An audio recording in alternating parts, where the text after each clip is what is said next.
What happens when a CEO goes undercover and sees a line cook step between two coworkers mid-argument only to freeze when he hears what they're really saying?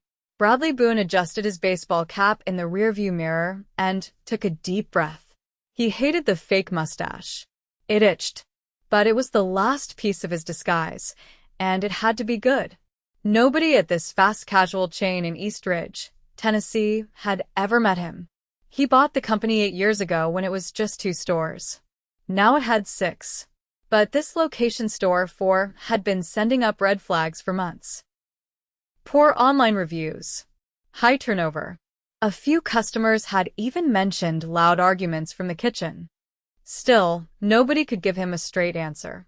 He'd already visited stores 1 through 3 undercover over the past 2 weeks. This was the first one where he'd be working a shift, posing as a new kitchen trainee named Greg. The district manager had set it up with the local manager, who was told Greg was a friend of someone at the top. Nobody knew it was him. As he walked into the back entrance, the heat from the kitchen hit him fast. It smelled like oil and burnt onions. A tall woman with tight curls and a sharp voice glanced up from the prep station. "You Greg?" she asked. "Yeah.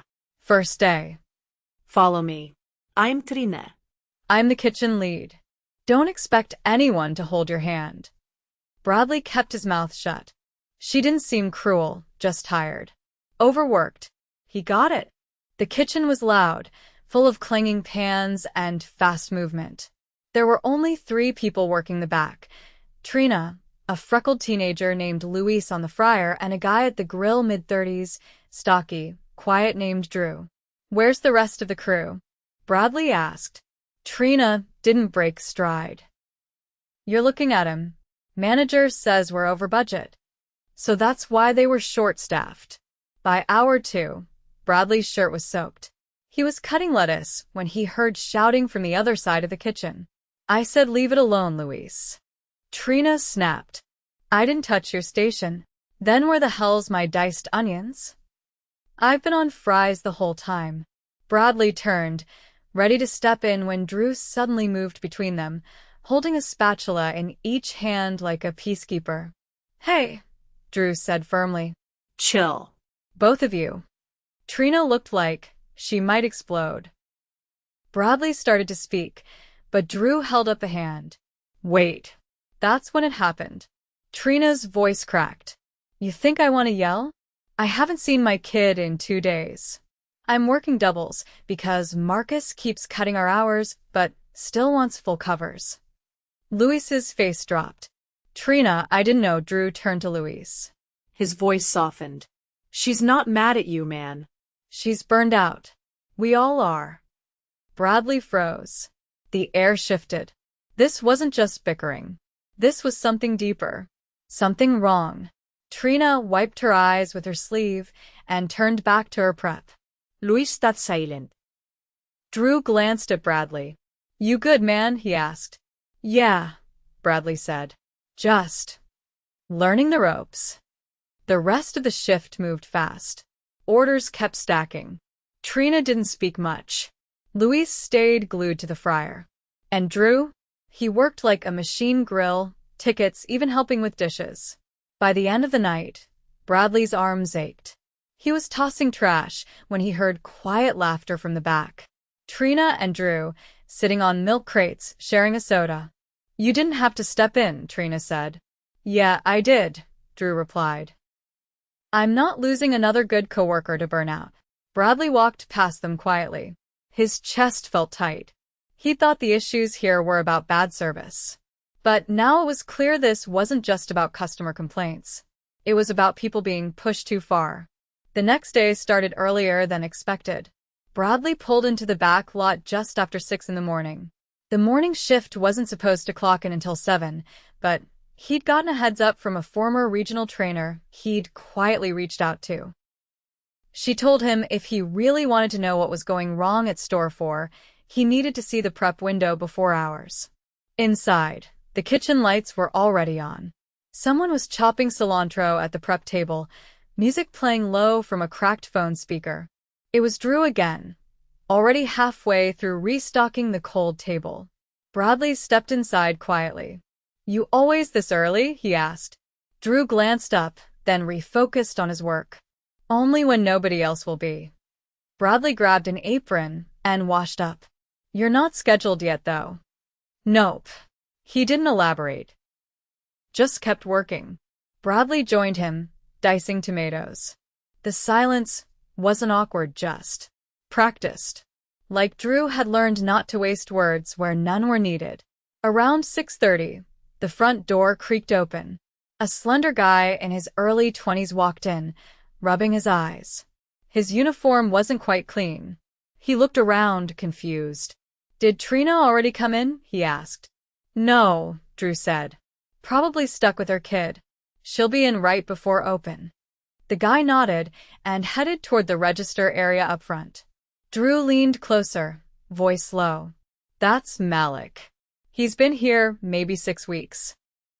Hired as a cashier, but gets pulled everywhere. Never trained properly. Bradley didn't respond. Just watched Malik fumble with the POS system, tapping randomly at the screen before giving up and pulling out a laminated cheat sheet from under the counter. By 7:15, Trina came in, eyes heavy, holding a paper bag that smelled like fast food. She didn't say anything, just handed it to Drew without looking. He took it, nodded once, and placed it on the warming shelf. She eat yet? He asked quietly. Trina shook her head. Bradley didn't ask who she was. The opening hour was slow. A few regulars came in, older folks who knew exactly what they wanted. Malik rang them up, smiling nervously, glancing at the cheat sheet each time. Trina moved slower than yesterday. Her hands were steady, but her movements had a tightness to them, like her body was running on habit alone.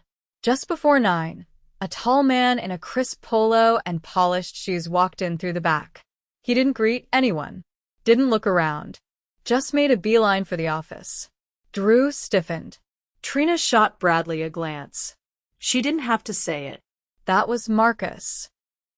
Bradley grabbed a mop and started cleaning near the fry station, listening. A few minutes later, Marcus's voice rang from the office. Trina, need your numbers. She wiped her hands and headed back without a word. The second she disappeared, Drew exhaled. You'll want to stay busy until he leaves, he said. Bradley glanced toward the office. What's his deal? Drew didn't look up. He doesn't believe in babying staff. His words. The door opened again. Marcus stepped out, holding a printed sheet. Why's labor still over projection? He asked, not looking at anyone in particular. Trina followed behind him, arms crossed. We're running 2 people on the line during peak, she said. If someone calls out, we're down to 1. I've told you this. He shrugged. Then start cross-training. You've got warm bodies. Make them useful. Bradley kept mopping, but his grip tightened. Marcus turned his attention to Malik. You. What's the combo for a Southwest bowl? Malik froze. It's a grilled chicken, black beans, corn salsa, and what? I think cilantro, lime rice, and shredded. Wrong. It's brown rice. You've been working here how long? 6 weeks, sir. Marcus scoffed. You still need a cheat sheet after 6 weeks? Malik looked down. I haven't nobody really trained. Marcus turned to Trina. Fix this. She didn't answer. Just walked back to the prep line. Bradley dropped the mop in the bucket and followed. You okay? He asked her. She didn't answer for a second. Then, quietly, he cut 2 of my weekend shifts last week because we went over labor. I had to pull a double at my old job just to cover my daughter's daycare. Bradley didn't respond. He couldn't. Later that morning, a catering order came in 25 burrito wraps, all customized, needed by noon. Trina stared at the ticket like it might disappear. We can't do this with 4 people, she said. Marcus appeared behind her. You'll figure it out. Or you'll figure out unemployment. Then he walked back to the office. That was it. Bradley stepped away, went to the bathroom, locked the door, and pulled out his phone. He texted his assistant with 3 words, "Get legal ready." He returned to the line. Malik was prepping sour cream cups, hands trembling. Drew was flipping tortillas two at a time. Trina was on meat, eyes focused, jaw set. Bradley slid next to the cold table and got to work. By 11:50, the order was ready, 25 wraps, boxed, labeled, and double-checked. Drew wiped his forehead with the back of his glove. I don't know how we did that, he said. Trina didn't answer. She was already cleaning. Marcus emerged again, glanced at the boxes. Delivery? He asked. No, Trina said. Pick up. He looked around. Where's the driver? We weren't told one was coming. Marcus sighed. Fine. I'll take it. He grabbed the boxes, muttered something under his breath, and disappeared out the front. Bradley turned to Drew. He always like that. Drew shook his head. No. That was polite. Bradley nodded slowly. At the end of the shift, after the afternoon crew finally showed, Trina pulled her backpack from the dry storage shelf and started heading toward the back exit. You off now? Bradley asked. She nodded. He hesitated. How long's this been going on? She paused at the door. 3 months. Maybe 4. Since the summer. Why haven't you said anything? She turned fully, eyes tired but steady. Who would I say it to? HR's just a voicemail. The last guy who complained got his hours cut in half. Bradley didn't know what to say. She left. Drew came up behind him. You look like someone just told you Santa's not real. Bradley gave a half laugh. Something like that. Drew crossed his arms. You're not just some trainee, are you? Bradley looked at him. Drew shrugged. You watch everything. You don't flinch when things go sideways. And you sure as hell don't need to mop to know how this place works. Bradley didn't answer. Drew nodded once. You gonna do something? Bradley didn't blink. Yeah. I am. Drew walked away. Bradley stood alone in the kitchen, surrounded by the smell of cooked beef and bleach. Tomorrow he'd come back. But not as Greg. The next morning, Bradley walked through the front doors of Store 4 not as Greg the trainee, but as Bradley Boone, CEO. No disguise. No apron. No clipboard. He wore a navy button-down, sleeves rolled, and a quiet expression that said everything and nothing at once. The dining area was nearly empty except for a woman wiping down tables and Malik restocking the napkin dispensers. They both looked up confused. Before either of them could speak, Bradley nodded toward the back kitchen. Is Trina in yet? The woman blinked. She's in prep. You want me to get her? No. I'll go. He pushed through the swinging doors. Inside, the kitchen was still warming up. Trina was slicing limes at the far end, her movements automatic. Drew was filling the hot well, steam curling around his arms. Neither of them noticed him at first. Bradley cleared his throat. Good morning. Trina looked up. The knife stopped mid-slice. She stared, eyes narrowing slightly. Drew straightened. You're not wearing your name tag. I'm not Greg, Bradley said. My name's Bradley Boone. The prep knife clinked against the table. Trina folded her arms. You're the owner. Bradley nodded. Silence stretched for a beat too long. I've been working under a different name for the past few weeks, he said. I needed to see for myself what was happening across the stores. Especially this one. Drew stepped forward. So you saw it? I did. Bradley looked between them. And I'm not here to apologize for how long it took me to show up. I'm here to fix it. Trina's jaw tightened. Fix it how? Before Bradley could answer, the back door opened.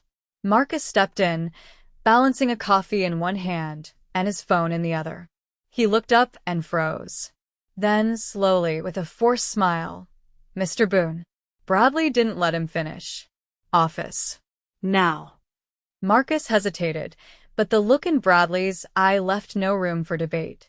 Bradley followed him into the cramped office, shut the door, and stood. Marcus sat slowly, trying to keep the upper hand. I had no idea you'd be visiting. If I had known, I'd have made sure the team was prepped. You mean rehearsed, Bradley said. I didn't want a performance. I wanted the truth. Marcus chuckled lightly. Well, I'm sure the crew has exaggerated a few things. It's a tough team to manage. A lot of turnover, they're not the problem. Bradley cut in. You are. Marcus shifted. Excuse me? You've created a culture of fear and exhaustion. You cut hours without warning. You berate employees in front of customers. You failed to train new hires and then penalize them for not knowing what they were never taught. Marcus's voice sharpened. With respect, sir, I've run this store profitably for over a year. Labor costs were out of control before I took over. I've kept margins tight. At what cost? Bradley asked. Your staff is burned out. Front-of-house employees are guessing on orders. You've ignored every warning sign and blamed the people under you. I made the hard calls, Marcus said. Not everyone can handle that. Bradley didn't blink. You're done here. Marcus leaned forward. What? You're no longer with the company.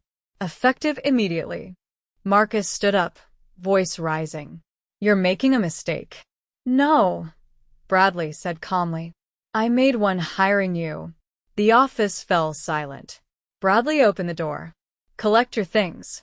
Leave through the back. You'll be escorted off the premises. Marcus stared, then stormed past him without a word. Bradley stepped back into the kitchen. Trina and Drew were talking quietly. Both looked up as the door swung open. He's gone, Bradley said simply. Trina wiped her hands on a towel. Just like that? Too late, but yes. Drew exhaled. What now? Bradley paused. Now, we fix what he broke. He walked to the line, leaned against the prep counter. Starting tomorrow, we're bringing in a temporary general manager from Store 2, someone who knows how to lead without burning people out. We're also reactivating the in-person training program. No more throwing people in blind. Trina shook her head slowly. That's not going to undo the last few months. I know, he said. That's why I'm here to listen, not just talk. He looked at both of them. Tell me what you need. Drew stayed quiet, then spoke carefully. We need enough hands to run the line safely. 2 people can't handle lunch rush. Not anymore. Bradley nodded. Understood. Trina added, we need consistent schedules. Not just thrown together the night before. People have kids, second jobs, lives. I'll have corporate send a scheduling platform to the store. You'll be trained on it by Friday. It lets you input availability, request time off, all without going through a single gatekeeper. She raised an eyebrow. Why now? Because I finally stopped trusting filtered reports, he said, and started trusting my own eyes. Trina looked away for a second, then back. We need a new fryer. The left basket's been busted for weeks. Bradley turned. I'll have a new one delivered by Thursday. Malik peeked in from the front. Is everything okay? Bradley walked over. You're Malik, right? He nodded. I owe you an apology. You were put in an impossible situation. You deserved proper training. You'll get it starting this week. Malik's eyes flicked toward Drew. Wait, you're the owner? Bradley nodded. And you're one of the reasons I came. Malik blinked. Me? You kept showing up. Even when it wasn't fair. That matters. Behind him, Trina leaned on the counter, arms crossed, watching closely. Bradley turned to her. Do you want to run this store? She stared at him. What? I'm offering you the general manager position. Full authority, higher salary, health coverage, the ability to build your own team. Trina didn't answer immediately. Bradley continued. You already lead this place. I just want to give you the title and resources to match. She stepped forward slowly. What happens if I say no? Then I'll support whoever you think should do it. But I hope it's you. Drew gave her a small nod. You've kept this place standing. She looked between them, then exhaled. I'll take it. But I want my say on hires. No more ghost applicants from corporate. You've got it. And I want Drew promoted to shift lead. He's held this kitchen together more times than I can count. Bradley looked at Drew. You up for it? Drew hesitated. Does it come with a raise? Bradley smiled. Of course. Then yeah, I'm in. Malik stepped in further. Do I still work here? Bradley turned. Only if you want to. Malik nodded. Ido. Just. Maybe not on register every shift. Bradley chuckled.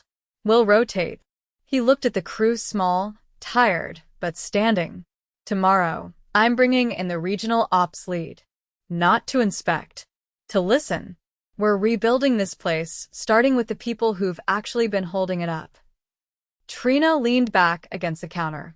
It's going to take time. I'm not going anywhere, Bradley said. She studied him for a beat, then gave a single nod. Okay. The following week began with a steady, deliberate pace, not fast, not easy, but measured. Bradley returned to store 4 each morning, not as a guest, not as a figurehead, but as a presence. He didn't interfere or direct. He stood back, took notes, asked questions, and most importantly, stayed quiet long enough to hear the full answers. On Monday, a temporary manager from Store 2 arrived. Her name was Denise, a calm, even-keeled leader who'd stabilized 2 underperforming stores in the past year. She didn't walk in with a clipboard or instructions. She set her bag down, introduced herself to everyone on shift, and asked Trina what she needed help with first. By Wednesday, Denise had already begun showing Malik how to handle the register beyond just button pushing. She taught him how to problem solve when a customer changed their order midway, how to politely clarify when someone mumbled, how to double-check modifiers without slowing the line. He picked it up fast, not because he was brilliant, but because someone finally took the time to show him. Trina didn't take the general manager title and vanish into an office. She stayed on the line, but now she had space to think. Her first change was simple but effective. She printed a single sheet of paper and taped it to the walk-in freezer door. It read, "If you're drowning, say the word. We'll pull together." Drew added a dry erase board next to it where team members could write down what had gone wrong during their shift: missing prep, bad handoff, broken equipment. Instead of complaints, it became a running log of patterns. By the end of the week, they had enough data to realize that Tuesdays always suffered from late prep because Monday night's closer was constantly rushed. That same Friday, Bradley called a meeting. Not in the office, not in the dining room. He brought coffee and breakfast burritos and asked the team to gather in the back kitchen at 10, right between breakfast and lunch transitions. Everyone came: Trina with her sleeves rolled up, Drew with a towel still tucked in his apron, Malik holding a clipboard but not writing anything down. Even Denise stood quietly off to the side, arms crossed, listening. "I want to talk about what comes next," Bradley began. "Not just for the store, but for our company. Because what I saw here, what you've lived through, won't be allowed anywhere else." He paused, letting that settle. Starting next month, every store will receive mandatory leadership audits.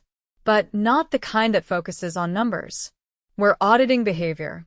How managers treat staff. How they handle pressure. Whether they're lifting people up or grinding them down. Trina raised an eyebrow. "You think that'll be enough?" "No," Bradley said. "It's a start. We're also establishing a direct line to a rotating leadership panel. Unfiltered. If someone's being mistreated, they don't have to wait for it to show in the numbers." Drew stepped forward a little. "What about training? Are we still expected to bring everyone up to speed while running short?"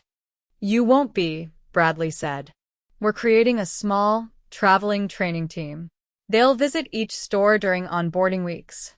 You'll never have to train someone alone unless you choose to." Malik cleared his throat. "What happens if someone isn't leading right? Like before?" "No more warnings for repeated abuse," Bradley said, voice firm. If you humiliate staff, threaten schedules, or ignore safety, you're out. Immediately.